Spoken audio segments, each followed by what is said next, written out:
선교 비전 출입이 무슨 의미가 있겠냐 하지만 사람을 바꾸고 그 사람을 변화시킵니다. 하나님의 사람으로 변화되는 것을 볼 때에 얼마나 감사한지 모릅니다. 하나님 말씀을 같이 또 이어서 전하겠습니다. 주연절 세 번째 주일인데요.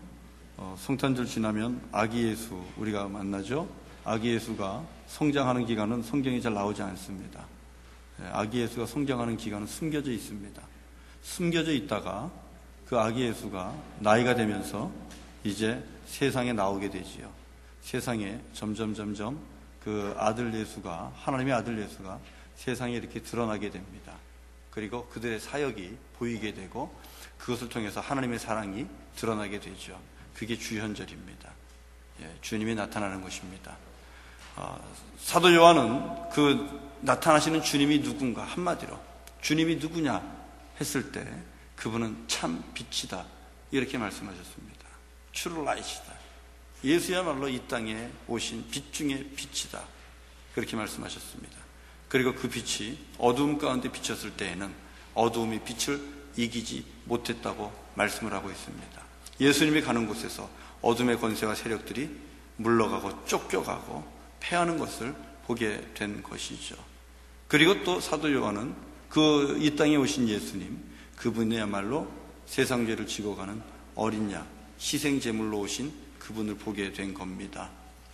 여러분, 예수님은 그렇게 이 땅에 빛으로 오셨는데 그 빛으로 오신 예수님이 우리를 구원하셨습니다. 우리 가운데 찾아오셨습니다. 내 영혼의 햇빛이 되셨습니다. 그리고 우리 안에 있는 모든 세상적인 추한 것들을 다 몰아내시고 우리가 그리스도의 사람이 되게 하셨습니다. 우리를 그리스도의 사람 되게 하셔서 주님이 기대하는 것은 무엇일까요? 그것은 우리 역시도 참 빛이신 주님을 닮아서 이 땅에서 빛의 사자가 되는 것입니다. 저와 여러분이 이 땅에서 빛의 사자가 되는 거예요. 어둠의 사자 아닙니다. 빛의 사자입니다. 그리고 우리의 존재를 빛의 사자로 바꿔주시고 그리고 일어나서 빛을 발하기를 원하십니다. 예수님이 가는 곳마다 어둠이 물러가듯이 저와 여러분들이 예수의 이름으로 갈 때에 그곳에 어둠의 세력들이 물러가고 분열되고 쪼개지고 또 무너지고 한 것들이 새롭게 회복되고 고쳐지고 세워지는 그런 놀라운 역사가 일어나기를 원하시죠. 그게 주님의 종입니다. 주님의 종. 주님은 우리를 구원하시고 우리를 주님의 종으로 하나님의 서번트로 그렇게 세우십니다. 그리고 그 서번트는 빛의 사자로서의 사명을 갖습니다. 그리고 빛의 사자는 빛을 발해야 됩니다. 이게 오늘 있는 말씀이에요. 이사야 말씀을 한번 보십시오. 여러분 성경책 보시면 그 줄이 있어요. 줄을 항상 이용하세요. 이사야 49장 1절과 5절을 보시면 무슨 말씀이 나옵니까? 하나님께서 이사야를 택하셨다 하는 말씀이 나오죠. 찾으십니까? 예. 하나님께서 이사야를 택했습니다. 언제부터요? 태중에서부터, 그리고 어머니 복중에서부터 택했다. 이사야가 그걸 어떻게 할까요? 이사야가 그걸 어떻게 알겠어요? 자기를 태중에서부터 택했는지 안 택했는지. 그만큼 확신이죠. 그 하나님의 종으로서 자기는 다른 일을 할 것이 없이 자기는 하나님의 종으로 태어났다는 분명한 확신이 있습니다. 어떻게 보면 모태신앙일 수 있어요. 어머니 뱃속에서부터 주님을 알고 태어났기 때문에 모태신앙일 수 있지요. 그 주님이 어머니가 이사야를 하나님 앞에 서원하고 드렸을 수도 있습니다. 그러나 이 본문이 우리에게 주는 말씀은 이사야는 하나님의 콜링을 아주 분명하게 받고 있다는 사실입니다. 그리고 자기의 삶의 목적은 하나님의 종으로 주의 종으로 사는 것이라는 그런 분명한 확신, 그것이 이 말씀에 담겨 있는 것이죠. 하나님은 그렇게 일을 하십니다. 하나님은 사람을 불러서 일하십니다. 그러기 위해서 먼저 택하는, 부르는 사건이 있는데 우리 이사야는 그 사건을 이야기하고 있습니다. 하나님의 종, 여러분, 하나님은 그냥 부르지 않습니다. 부르시면 준비시킵니다. 훈련시키십니다. 여러분 2절을 보세요. 2절을 보면 이런 말씀이 있어요. 내 입을 날카로운 칼같이 만드시고 나를 그의 손 그늘에 숨기시며 나를 갈고 닦은 화살로 만드사 그의 화살통에 감추시고. 하나님께서 이사야를 택하셔서 그를 주물럭주물럭 하나님이 원하는 목적에 맞게 만드신다는 것입니다. 그 내용 중에 하나가 내 입을 날카로운 칼같이 만드셨다 그랬어요. 여러분, 예언자의 입은 무섭습니다. 하나님의 말씀을 듣고 그 말씀으로 세상을 바라보면서 세상을 주께로 인도하는 예언자의 입은 칼과 같이 날카롭고 무서울 수밖에 없는 거예요. 죄악된 세상에 두리뭉실하게 이래도 좋고 저래도 좋고, 여러분, 그런 예언자는 없습니다. 그런 예언자는 대부분이 가짜입니다. 하나님의 말씀을 대언하는 예언자들은 그 입이 때로는 칼과 같이 날카롭습니다. 듣는 이들의 심은 골수를 쪼갭니다. 부끄럽게 합니다. 창피스럽게 합니다. 때로는 자존심 상하게 합니다. 이게 예언자들의 입술입니다. 하나님은 그렇게 이사야의 입술을 그렇게 만들어가는 것이죠. 주의 종들의 입술을 그렇게 만들어가는 것이죠. 그리고 잘 갈고 닦은 화살로 만들었다 그랬어요. 주님께서 이사야를 갑니다. 닦습니다. 날카로운 화살같이 만드는 거예요. 주님이 한번 쓰실 때에 그 화살이 둔탁하고 쓸모없으면 어떻게 하겠어요? 한 방 날렸는데, 애들 말대로 한 방 날렸는데 가서 툭 맞고 그냥 뚝 떨어지는 화살이라면, 여러분, 이것은 안 쏘니만 못하잖아요. 한번 화살을 당겨 쐈을 때에는 그 화살이 표적에 가서 맞춰야 되고 그 화살의 역할을 감당을 해야죠. 그것을 위해서 하나님께서 어떻게 했다는 겁니다. 갈았다. 숫돌에다 갈겠죠. 또 닦고, 갈고 닦고. 그래서 주님이 쓰시기에 어울리는 용도에 맞는 화살을 만들었다는 것입니다. 여러분, 이것이 무슨 뜻일까요? 하나님의 종과 같이 우리가 연관해서 생각을 한다면, 하나님이 종을 부릅니다. 당신의 자녀를 부릅니다. 부르신 다음에 그냥 무책임하게 너 혼자 알아서 해라, 그렇게 하지 않습니다. 하나님이 부르실 때는 용도가 있습니다. 목적이 있습니다. 그리고 용도와 목적에 맞게끔 하나님은 주물럭주물럭 하시는 것이죠. 그 주물럭되는 과정 속에서 갈아지는 훈련이 있습니다. 닦아지는 훈련이 있습니다.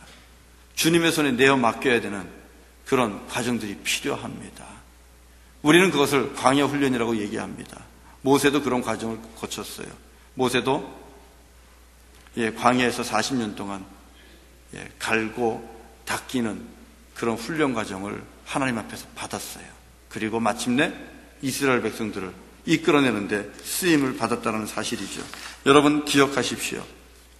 우리 중에 내가 주님의 부름에 아멘하고 내가 주님 앞에 쓰임 받겠다고 이런직 저런 직분에 아멘하고 나섰는데 세상에 아멘하고 이 직책을 맡자마자 집안에 문제가 생긴다든지 몸에 문제가 생긴다든지 좋지 않은 일들이 있습니다.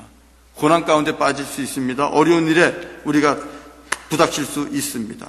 그러나 여러분, 분명한 것은 갈고 닦는 기간이라는 사실입니다. 갈고 닦는 기간이에요. 분명한 건 그 말씀처럼 정금과 같이 나중에 단련되어 나올 것을 여러분 바라보면서 하나님이 가시면 가는 대로 갈리고 닦으면 닦는 대로 닦이시고, 그게 하나님의 종으로 훈련받고 준비되는 모습입니다. 이왕 받는 훈련이라면 여러분 세게 받아야 되지 않겠습니까? 우리 남자분들은 군대 갔다 오시잖아요. 훈련은 정말 실전처럼 받아야 되는 겁니다. 하나님 앞에 내가 광화훈련학교에서 훈련받는다 싶으면 이왕 받는 훈련 세게 받으시고, 그러면서도 기쁨으로 감사함으로 적극적으로 하나님의 훈련 앞에 그렇게 몸을 맡길 수 있기를 바랍니다. 그래야 정금과 같은 좋은 군사가 만들어집니다. 하나님의 군사, 일꾼을 세우시는 방법입니다. 그리고 그 군사에 있어서 중요한 것은 하나님 앞에 부름받았다는 것은 영화로운 것이라는 것을 잊어버리지 마십시오. 하나님 앞에 부름받은 것은 영화로운 것입니다. 그게 오늘 말씀 5절에 있는 말씀입니다. 이사야 5절, 49장 5절입니다. 하나님 보시기에 영화로운 것이다. 여러분이 하시는 일이 무엇이든, 어떤 직분을 맡든, 어떻게 세상에서 예수의 이름으로 살든, 여러분이 주님의 아들로 부름을 받았다면, 주님의 딸로 부름 받았다면, 사명이 있다면 여러분은 하나님 앞에 영화로운 자입니다. 물론 이 말은 세상에서 영화롭단 말이 아닙니다. 여러분이 아무리 장로직으로 세상에 이 땅에서 훌륭한 일을 한다 할지라도, 또 집사로 이 세상에서 아무리 좋은 일을 한다 할지라도, 그렇기 때문에 세상에서 여러분에게 영화와 부귀의 관을 씌워주지 않습니다. 세상은 장로 잘했다고 칭찬하지 않아요. 집사 잘했다고 칭찬하지 않아요. 오직 영화, 종기, 인정받는 것은 하나님 앞에서입니다. 이게 하나님이 주신 직분입니다. 우리는 하나님 앞에서 직분을 받았고 그 직분은 아버지 하나님 앞에서 영화로운 것입니다. 세상이 알아주지 않는다고 헌식적 버리듯이 1년 하다 버리고 2년 하다 버리고 우습게 여기는 것, 여러분 그것은 좋지 못한 자세입니다. 하나님 앞에서 믿음의 자세를 갖는다는 것은 주님이 내게 주신 직분은 그 일이 어떤 것이라 할지라도 이것은 주님 보시기에 영화로운 것이다. 주님이 나에게 영화의 관을 씌워주는 것이다. 직분은 어떻게 보면 영화의 관이에요. 그래서요. 감사하면서 여러분 그 직분을 감당할 수 있기를 바랍니다. 주의 일 하면서 자부심 갖고 하십시오. 확신 가지고 하십시오. 예.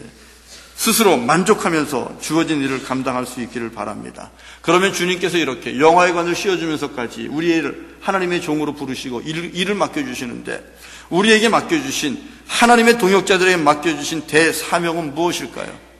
그 사명은 무엇이라고 여러분 생각하십니까? 49장 6절 보겠습니다. 49장 6절 같이 읽습니다. 시작. 그가 이르시되 내가 나의 종이 되어 야곱의 지파들을 일으키며 이스라엘 중에 보존된 자를 돌아오게 할 것은 매우 쉬운 일이라. 내가 또 너를 이방의 빛으로 삼아 나의 구원을 베풀어서 땅끝까지 이르게 하리라. 여러분 여기에 하나님께서 왜 여러분을 사랑하시고 여러분을 택하시고 여러분에게 직분을 주시고 여러분을 하나님의 종으로 세웠는지 이유가 여기에 분명히 있습니다. 이게 대사명입니다. 6절이. 하나님의 종들이 해야 할 일은 무엇입니까? 6절에 보면 야곱의 지파들을 일으킨다 그랬어요. 여러분 일으킨다는 것은 무슨 뜻입니까? 원래 일어난 자를 일으키지 않습니다.